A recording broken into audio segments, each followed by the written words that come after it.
Reka nsubire ndaguhe ikaze nshuti munywanyi wacu, ndaguhe mwiriwe canke mwaramutse bivanye naho muherereye kuri mwese mumviriza amakuru n'ibiganiro dutambutsa kuri imbonesha kure yacu ari nayo ryanyu ya Burundi News TV. Ndaguhaye mwiriwe canke mwaramutse bivanye naho muherereye. Ndaguhaye ikaze nshuti munywanyi wacu kuri wumviriza amakuru yacu uherereye irya nino ku migabane y'amakungu ya kure. Abatwumviriza muherereye irya nino mu karere k'ibiyaga binini, reka ndaguhe ikaze nshuti munywanyi wacu kuri wumviriza amakuru yacu wererenga mu gihugu cacu ciza c'u Burundi. Mu makomine agiye atandukanye mu bisata bitandukanye vy'igihugu turabaye ikaze muri aya makuru akomeye cane adushikiye aka kanya. Reka rero nsubire ndagukengurukiye cane nshuti munywanyi wacu kuri wumviriza amakuru n'ibiganiro dutambutsa kuri Burundi News TV. Abatwumviriza muri mu bisata bitandukanye, ndabibutse yuko aya ari amakuru avurwa mu bisata bitandukanye, igisata ca politike, umutekano n'agateka kazina muntu, mukatorezwa n'umugore w'amenyesha amakuru w'umuhinga akorera ngaha mu gihugu c'u Burundi n'abandi bakorera irya nino. Gushika ubu rero ingingo nkuru turazifatira ku makuru akomeye cane ahejeje kudushikira ngaha mu gihugu c'u Burundi. Umukuru w'igihugu nyaricubahiro General Major Evariste Ndayishimiye mu gihe twariko turavuga ku vyerekeranye na dossier yiwe, gushika ubu ngubu hari ibihejeje kwibonekeza mu gihugu c'u Burundi bidasiguritse na gatoya. Amakuru akomeye cane hariko harihweza iyo umukuru w'igihugu nyaricubahiro General Major Evariste Ndayishimiye yoba yarajanye. Nyaricubahiro General Major Evariste Ndayishimiye biravurwa yuko umwanya ku mwanya arashobora kuba yoba atari ngaha mu gihugu c'u Burundi, nyuma yuko ayo makuru ataye twari dufise. Umwanya ku mwanya yoba ahejeje gushika. Amakuru akomeye cane ahejeje kudushikira biravurwa yuko umukuru w'igihugu nyaricubahiro General Major Evariste Ndayishimiye we nyene yoba yihishe umwasi wiwe yoba arinde. Ikiriko kiribazwa ko n'abatari bakeyi aka kanya ni umukuru w'igihugu nyaricubahiro General Major Evariste Ndayishimiye yoba asigaye yishe abasi. Abo ni bande? Reka munyemere tuze kubagaruka ko muri aya makuru akomeye cane ahejeje kudushikira mu gihugu c'u Burundi. Ikindi kibazo ca kane ni ikibazo gikomeye cane. Nyaricubahiro General Major Evariste Ndayishimiye nihe mvo iriko iratuma ibi vyose biriko biraba mu gihugu c'u Burundi n'ibindi bitandukanye biyashika? Nimunyemerere ndabibutse yuko gushika ubu ngubu duhanganye n'umubare wa M23. Abasirikare bacu bamwe bariko baragandagurwa umunsi ku munsi. M23 nta gahengwe iriko iraha abasirikare b'u Burundi bivanye nuko abasirikare bacu bariko barabitangaza. Gushika ubu rero biragoye kwizera amakuru ava hakurya, ariko amakuru akomeye cane ahejeje kudushikira ni amakuru ateye ubwoba. Biravurwa yuko hari abasirikare bashika ku 10 bakuwe ku kibuga c'indege mpuzamakungu ca Goma. Gushika ubu rero bikaba bivurwa yuko abo basirikare babuzwe irengero. Abandi bakavuga yuko baciye bagandagurwa ku itegeko rivuye mu gisagara c'ubudandaji. Bivurwa yuko hari n'irindi tegeko ryavuye ku mugwa mukuru wa politike. None kiriko kiribazwa ko n'abatari bakeyi iryo rivuye ku gisagara c'ubudandaji iryo bari ritangwa nande? Ni kuzihe mvo? Munyemere tuze gutanga umuco ku vyerekeranye n'ibihejeje imisi itari mikeyi bivurwa mu gihugu c'u Burundi.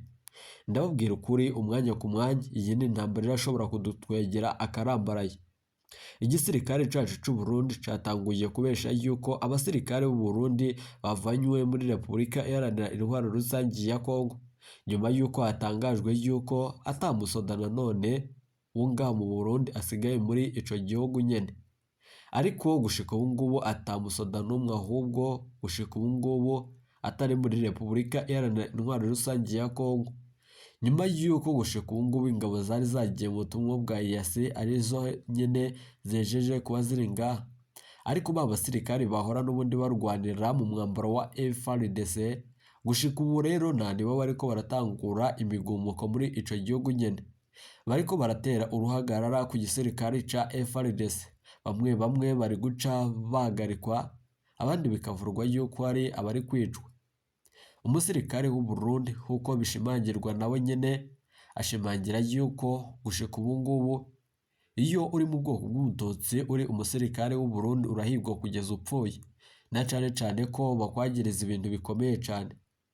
Bica vyumvikana yuko ubutegetsi bwa Felix Antoine Tshisekedi bufise ikibazo gikomeye cane. bica vyumvikana yuko Felix Antoine Tshisekedi atashoboye kurongora igihugu umwanya ku mwanya, mu gihe Felix Antoine Tshisekedi akibandanya kurongora muri Repubulika Iharanira Intwaro Rusange ya Kongo, nabizeza yuko atamahoro azigera aboneka muri ico gihugu nyene. Reka rero twigarukire ku makuru akomeye cyane ahejeje kudushikira. Twari twababwiye yuko igisirikare cy'u Burundi catangaje yuko ingabo z'u Burundi zakuwe muri ico gihugu, ariko ndababwira ukuri, abasirikare bariko baradandazwa na cyane bigakorwa n'abasoda bakomeye cyane mu gihugu cy'u Burundi. Aka karwi rero ntikari kamenyerewe na cyane ko biciye nanone bikwegera umukuru w'igihugu nyenicubahiro General Major Evariste ndayishimiye akarambaraye, nyuma yuko General Prime Niyongabo wenyene ahejeje kuvyibazako. Munyemerere, leta y'u Burundi gushika ubu ngubu yoba yinjiye mu ntambara, ariko bamwe mu basirikare ntibemeza aya makuru, na cyane bakaba bavurwa yuko bafise ubwoba bw'igishika ku mwanya M23 irashobora gufata ingingo ikomeye cyane. General Prime Niyongabo gushika ubu ngubu atahuye ibijanye n'ivyateguwe n'umukuru w'igihugu nyenicubahiro General Major Evariste ndayishimiye. Ndabibutse yuko iyi ntambara iriko irahuza Uburundi n'umuhari wa M23 ari intambara itagize ico itwaye igihugu cyacu cy'u Burundi. Ni intambara iriko iravurwa irya nino muri Repubulika Iharanira Intwaro Rusange ya Kongo. Ndabibutse yuko iyo ntambara itanegereye urubibe rwacu, iyo ntambara ataburyo bwo kutuvogera buhari, ariko gushika ubu nta n'ivy'abasirikare bandi bibaza. Reka rero mbaye ikaze mu majambo akomeye cyane yashikirijwe nyuma yuko gushika ubu ngubu Colonel Patrick agandaguwe. Colonel rero yoba yapfuye urupfu rubi cyane, bishikirizwa n'abari muri ivyo bibanza bitandukanye ahabereye iyo migwano. Munyemere rero mu nyuma turaza kugaruka ku bindi bikomeye cyane biriko biravurwa ngaha mu gihugu cy'u Burundi n'ibindi biba bigiye bitandukanye, tubandanya tubashitsa ko ngaha kuri imbonesha kure yacu ari nayo yanyu ya Burundi News TV. Tubonye amakuru navuga ko atari mabi, avuga yuko Colonel Pascal wari uyoboye ingabo z'abarundi ku musozi wa Gitwa ari we wagambaniye abana bacu baguye ku musozi wa Gitwa ku bwinshi, nawe byarangiye bamuhitanye. Uwicisha inkota zicishwa nayo. Hariho nandi okay wowe birangiza okay. Uwo ngo imana mwakire cyangwa satani mwakire, uwo yakoresha. Rero abagambaniye ririya joro sinzaryibagirwa. Wirigarura nyaboneka. Rihora ringaruka manya numva rivumwe, ni joro rivumwe. Arabagambanira barabamara, ariko ubicisha inkota of course azicishwa nayo, birangiye amaraso yamennye amwishuje nawe. Reka nongera kandi kantu active. Ongeraho. Wende seba ku Barundi okay sava. Akandi kantu akongeraho nuko nyuma yuko aduye mvuza aduye ni bara aba FDLR bara bose bari kwica abantu ira kwa Russia ya FARDC yose, nyuma yo kuva muri bihambwe bivanyemo kubera gutinya umurindi ibyo nibibazo bahuriye muri mushaki navyo, bakiva muri na bihambwe, uyu munsi bikuye muri Ngungu na Murambi bagezaho bitazazirantaka na rukirari yitwa nguki na Rwangara, niyo bageze bari kugenda kibuno mpamaguru nta nubirukanse, bari kuva ngo bari muri kilometero 10 abango bakabangira ingata. Bango Murambi rero ubu ngo bifite security nubwo atari 100%, nubwo batari bagira, ariko abandi bayihunze. Mu kintu kikwereka ko nibura na wa mugambi wa Kisekete wagize gute warangiye cyane rwose rukaka. Nibyo nanabwiraga abantu, mbabwira nti ntabwo za Murambi barahagera, ntabwo baragera za Ruziranuka, ariko abaturage bari muri ya bice bya Ngungu bategereje intare nk'abategereje umukiza, ntabwo bo bigeze, ndetse ntabwo ari abatutsi gusa, nta nubwo ahubwo abaturage ba Ngungu bose bafite umutima muzima. Mwibuke yuko ari naho hantu hatigeze hagaragara mu by'ukuri ironda koko cyane, twigeze twabona abantu bahiga abandi ngo babica babuza amahoro. Uyu munsi abahutu n'abatutsi bari muri Ngungu bategereje intare nk'umukiza.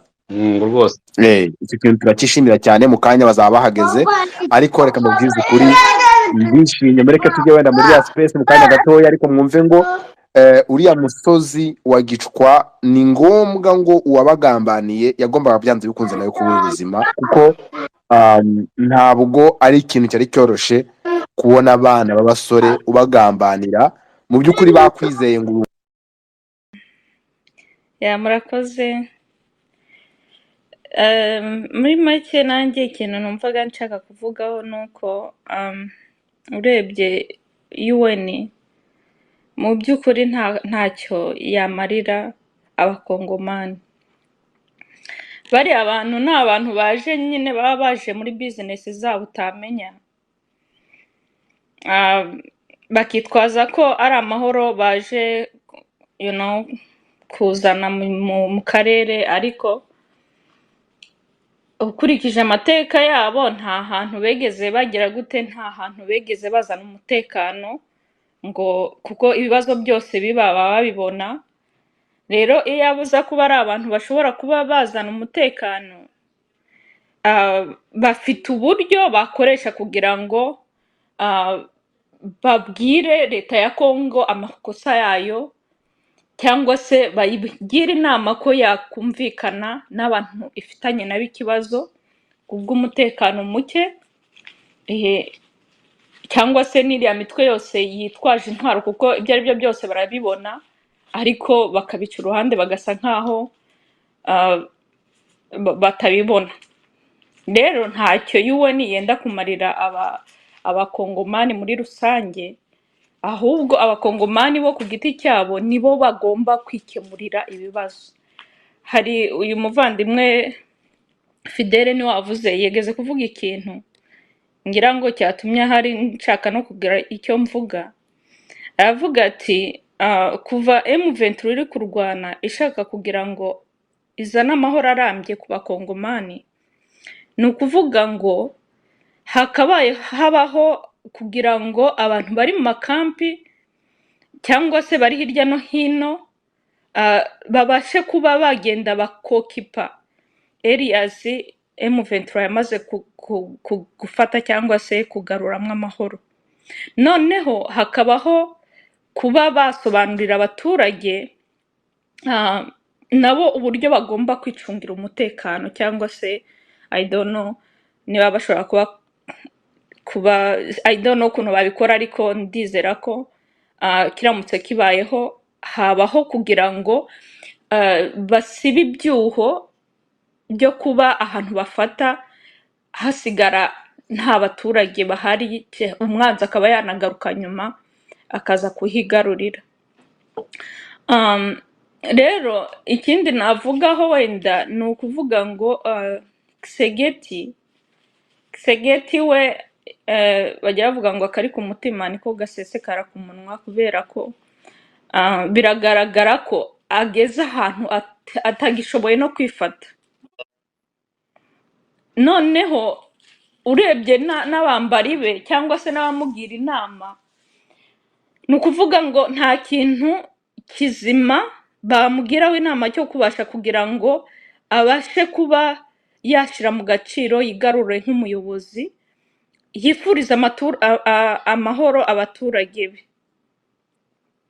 Urabona wa mugani nka speech agenda agira hirya no hino, hari aho yavuze niba nabyumvise neza ko we nta kindi kintu ashobora kuvuga usibye u Rwanda, kuko ari u Rwanda rumuteza ibibazo cyangwa ruteza amahoro make mu karere muri Kongo. Ariko ukibaza nk'umuntu ufite ubushobozi, ufite umutungo ungana kuriya, ugenda akagura intwaro za kirimbuzi zo kumarisha abaturage, akaba nta n'umuhanda ashobora gukorera abaturage, akaba nta bitaro, akaba nta mashuri, ariko agakomeza kubreminga igihugu cy'umuturanyi, buriya ni ikigaragaza, ngewe mbibona ko ari ukunanirwa nyine. Bigaragaza niba umuntu adashoboye kumanaginga urugo rwe, ni ukuvuga ngo kiriya ni ikigaragaza ko nyine adashoboye n'ubuyobozi, ntabwo ashoboye ubuyobozi. Ni ugushaka nyine bya bindi umuganda yavuze ngo entebe inyuma, ni ukuvuga ngo ni ukumva gusa atarekura ubutegetsi inyuma woma I don't know something like that noneho akumva atashaka kugira ngo arekure ubutegetsi ahubwo akumva ashaka kugira ngo akomeze abeho ariko akuza amabi mu gihugu. Rero kwicwa kw'abatutsi na bariya basirikare ukuntu yavuze ririya jambo ni ibintu byari bimurimo, ni ibintu byari bimurimo, yateguye akagirwa inama n'interahamwe zimuri inyuma, yahaye ijambo mu gihugu, ahubwo bene igihugu akaba ari baca. Urumva ko ntago ikintu mbona ni uko byanze bikunze amaherezo y'uriya mugabo nawe azarangira yicujije kuko ngo iminsi iba myinshi. none Ingabire, tuvuye ku batutsi gusa b'ikongo, de quoi tu parles ku bakasaye n'abakatangaye, hara muri abo Kodeko nabo abagirana ikibazo na Kodeko, babantuza babateke n'abayaka, biriya byo mubishyira he, mubishyira kuri nde? Njyewe uko mbibona niwe twabishyiraho kubera ko niwe perezida kugeza iyi saha tuzi nk'umuyobozi wa Kongo. Rero iyo umuntu ari umuyobozi yagakwiye kuba azi no kumanaginga ibiri mu karere cyangwa se mu gihugu cye, akamenya ngo abaturage bose bagerwaho navuga ngo n'iterambere rikwiriye. Ariko ntago ubu ngubu urabona niba aribwo atangiye kujya agenda akajya ahantu areba avuga ngo akitwaza ngo ibikorwa ngo yarazi ko byakozwe, ariko ntabwo afite abakorana nabo, nta ripoti agomba gusaba kugira ngo bamuhe ripoti y'ibyagezweho n'ibitagezweho.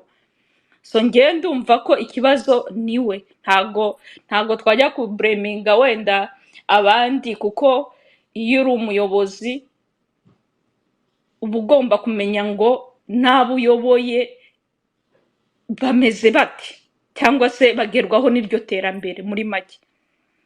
Rero ndumva ari we ikibazo.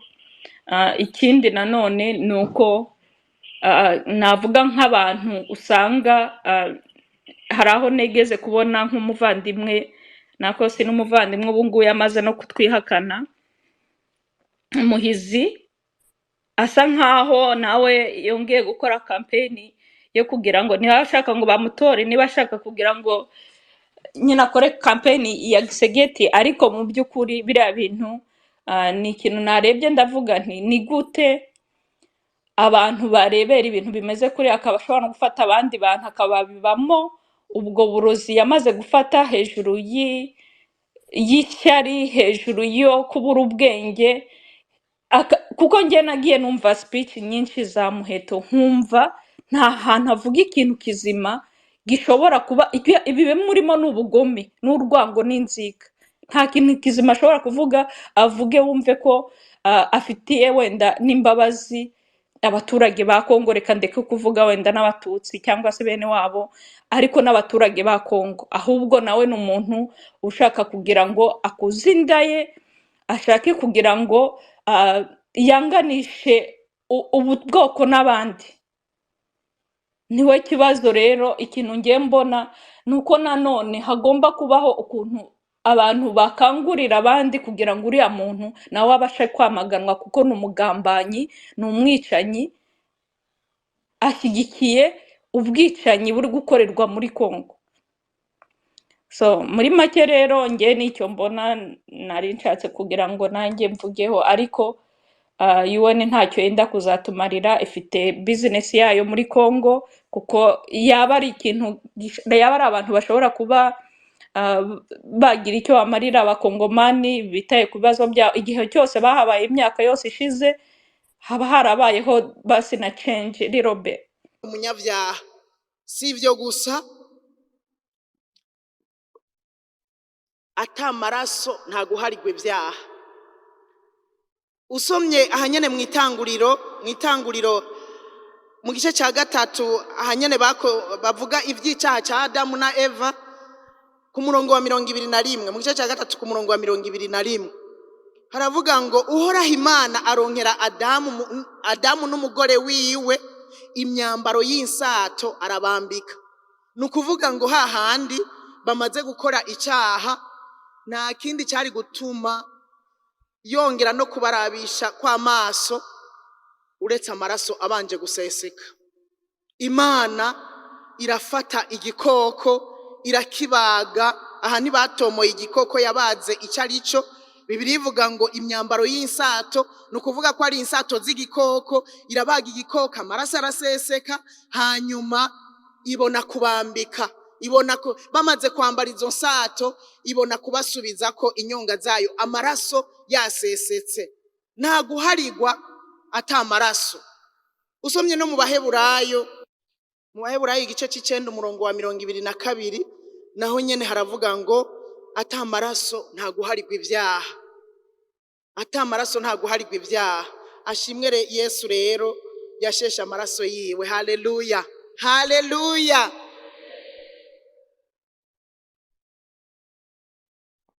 Adamu wa mbere yakoze icyaha, ariko no mu nyuma ziwe abantu babandanije gukora ibyaha. Muribuka ko Gahini nawe yaciye akora ibyaha. Ibyaha bigenda birakogwa mu gihe cya Nowa, bigenda birakogwa i Sodomu n'i Gomora, na n'uyu munsi ibyaha biracyakogwa. Ariko Imana ishimwe, ndavize inkuru nziza ivuga ngo haleluya. Inkuru nziza ni yuko Yesu yaje kurondera icyari cyarazimiye. Yesu yaraje aje kurondera icyari cyarazimiye, aje kurondera wewe nanje twari twarazimiye, tuzimiriye mu byaha. Haleluya. Yesu yaraje aje kuturondera nk'uko Luka yavyanditse mu gice cya 19 umurongo wa 10. Aravuga ngo Yesu nta kindi cyamuzanye, yazanwe no kurondera no gukiza icyari cyarazimiye. Iyo ni inkuru nziza dukwiye kunezerererwa kuri uyu munsi, cyane cyane twibuka ko Yesu yaje mu isi mu kuza kurondera no gukiza icyari cyarazimiye. Yatanze iby'igiciro, yatanze ubugingo bwiwe, yatanze amaraso yiwe muri uko kurondera no gukiza icyari cyarazimiye.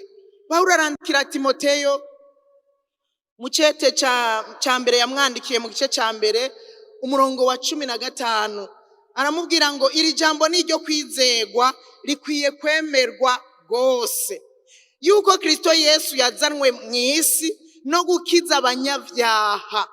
Pawulo nawe aravuga ngo muri abo nanje narimwo, kandi nanje muri abo narimwo. Haleluya. Ariko nawe we muri abo wari urimo. Iryo ni jambo ryo kwemerwa rwose, ni jambo ryo kwizegwa rwose, yuko Kristo yaje mu isi aje kurondera no gukiza abantu ibyaha byabo. Haleluya. Yaraje kurondera no gukiza abantu ibyaha byabo, nta kindi cyamuzanye nico. Murumva rero ko igikorwa Yesu yakoze ari igikorwa gikomeye cyane. Yaraje abana natwe, yaraje yigira umuntu nk'uko Pawulo yavyandikiye abi Filipi mu gice cya 2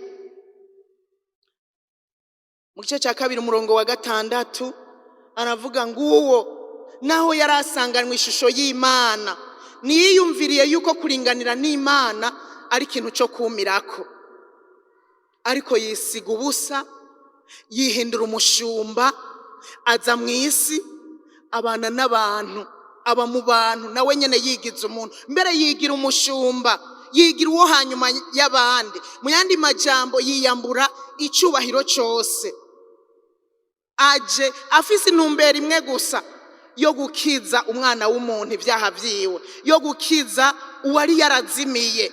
Kandi muri abo jewe nawe twarimwo. Haleluya. Twari twarazimiriye mu byaha byacu.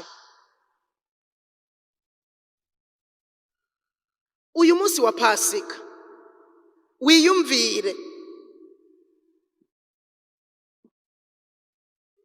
Yesu aheba icubahiro ciwe cyo mu ijuru.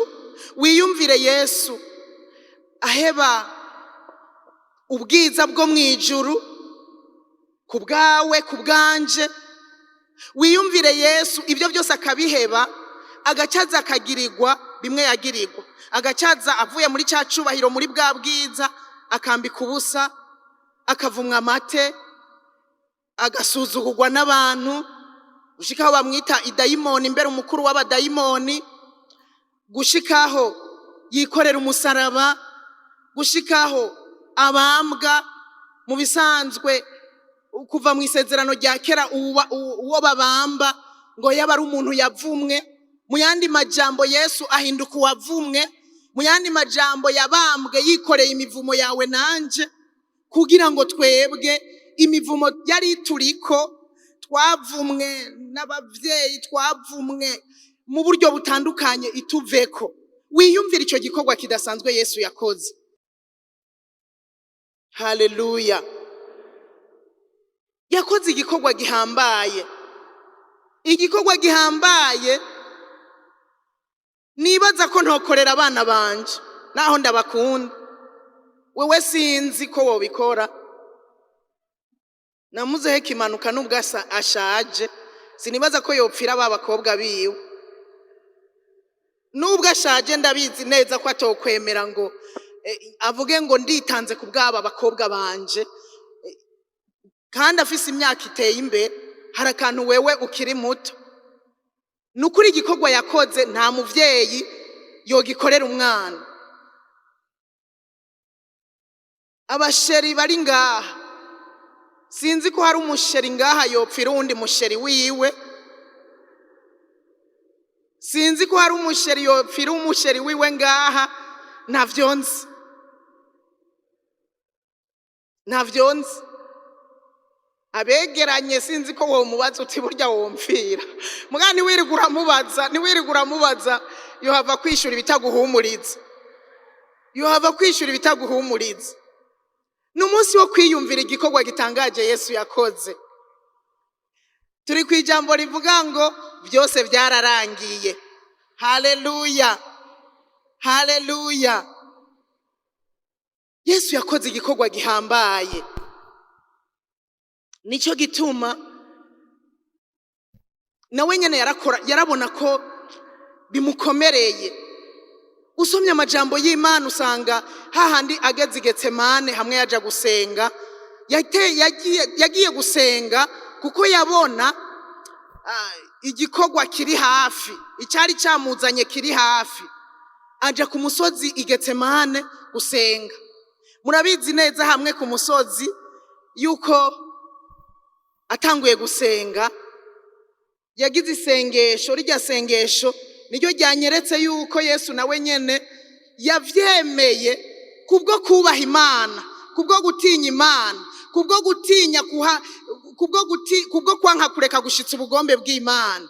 Kuko yarasenze aravuga ngo Data, asangwa bishoboka, asangwa ubigomba, iki gikombe kindengana.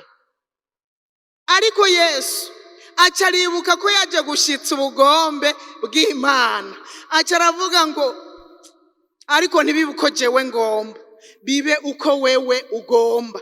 Burya nawe nyene cyari igikorwa kimuteye ubwoba, cyari igikorwa abona ko kigoye, kuko muri kijya gikombe yarabonamwo ibyo agiye kugirirwa, yarabona imibabaro yose iri imbere yiwe agiye gucamwo kugira ngo ashobore gucungura umwana w'umuntu. Agira umubabaro udasanzwe, ngo acarongera aratera intambuka arasenga, kwari kugira ngo arondere inkomezi. Burya ikintu cyose cy'agaciro kisaba ikiguzi, ikintu cy'agaciro gisaba ikiguzi. Arongera aratera intambuka arasenga kugira ngo ashobore kugira inkomezi zimubashisha gushitsa bwa bugombe bw'Imana. Hanyuma nuko yari yajanye n'abafasha, ariko abo bafasha ntacyo bamufashije kinini. Baciye basinzira, yagaruka agasanga barasinziriye, yasubira akagaruka agasanga barasinziriye. Aratinda aravuga ati umutima urakunze ariko umubiri ufise intege nke. Imana idufashe cyane. Haleluya.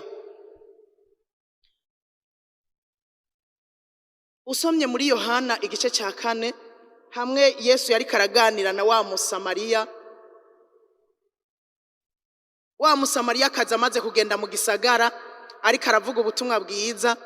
Yesu nawe yagarutse aho abigishwa biwe bari, hanyuma bamubonye baramubaza bati Yesu tuguhe ibyo gufungura.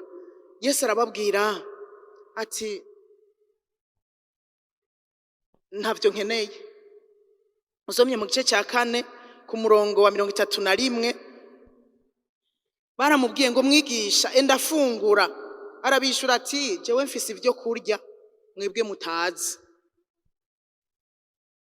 Abigishwa ngo rabazanya bati ngo mbega hari uwamuzaniye ibyo kurya. Umurongo rero wa 34 niwo shaka uvuga ngo Yesu arababwira ati indya zanje nugukora ico uwantumye agomba no guheraheza igikorwa ciwe. Haleluya. No guheraheza igikorwa ciwe. Indya zanje Yesu ico yarababaye akiri mwisi ni kwari ibi byo kurya no kunywa sivyo yarashize ku mutima. Nubwo hari abamukurikira kugira ngo abahe ibyo byo kurya abahe ibyo kunywa, ariko Yesu bwiwe icari kimuraje ishinga ni kwari kurya no kunywa, ngo kwari ugukora ico wamutumye agomba, kwari uguheraheza igikorwa c'uwamutumye. Haleluya. Nico gituma yageze ahantu aravuga ngo byose birarangiye asozereye igikorwa ciwe. Haleluya. Hahandi ku musaraba rero inyuma ya bya bindi byose bamukorera, za nkoni bamukubita, inyuma ya kwaguvumwa amate, inyuma ya kwambika ubusa, murabizi mwarasomye, inyuma yo gukengerwa gushika hakengerwa n'igisuma babambanywe, Yesu baramucumita ava amazi n'amaraso mu rubavu ari atwoza ibyaha byacu. Hanyuma warasemerera aravuga ngo byose birarangiye. Aha Bibiliya yavuze ngo birarangiye, ariko usomye mu Gifaransa usanga bavuga ngo byose birarangiye. Havuga ngo byose birarangiye, arasemerera ngo byose birarangiye. Mbega ivyari birangiye byari biki? Ivyari birangiye byari biki? Ngo aca jondami ku mutwe, igihuzu gikingiriye ahera hahera gitabukamwo kubiri. Haleluya. Yesu arasemerera ngo byose birarangiye. Ivyari birangiye cyari cya gikorwa, hari igikorwa cyari cyamuzanye, cyari iki gikorwa nababwiye cyo gucungura umwana w'umuntu, cyari iki gikorwa cyo kugira ngo uwari yarazimiye azimuruke. Haleluya. Yesu amaze gucumitwa arasemerera avuga ngo byose birarangiye. Igihuzu cyari gikingiriye ahera hahera gitabukamwo kubiri. Ahera hahera mu gihe cy'isezerano rya kera nta muntu n'umwe wundi yinjirayo uretse umuherezi.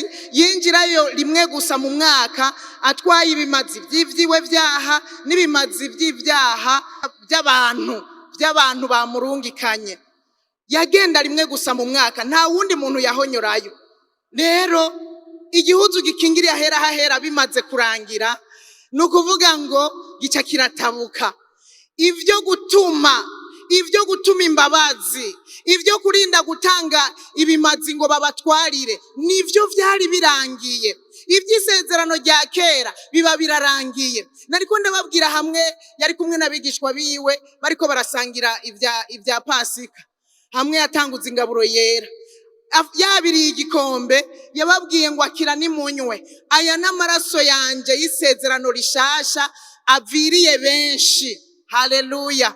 Aviriye benshi, nukuvuga ngo n'amaraso yatwinjije mu isezerano rishasha. Tuva mu isezerano rya kera twinjira mu isezerano rishasha.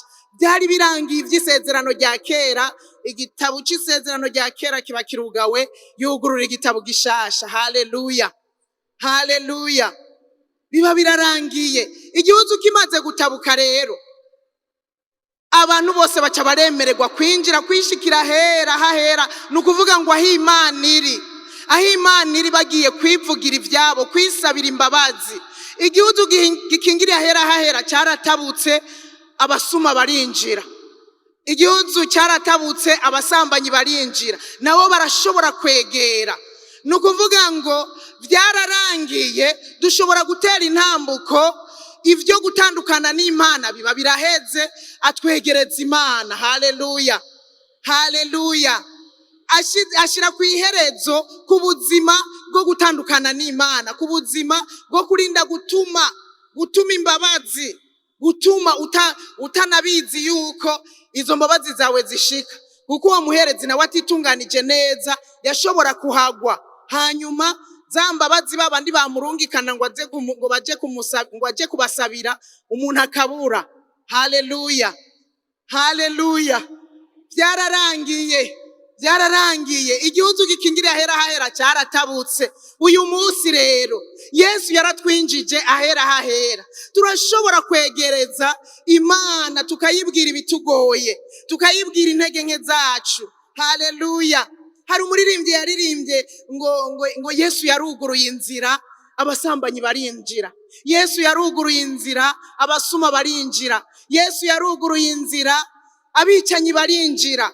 N'ibi nyene igihugu gikingiriye ahera hahera kimaze gutabuka, kwari kugira ngo umuntu wese atera intambuko yisabira imbabazi. Haleluya.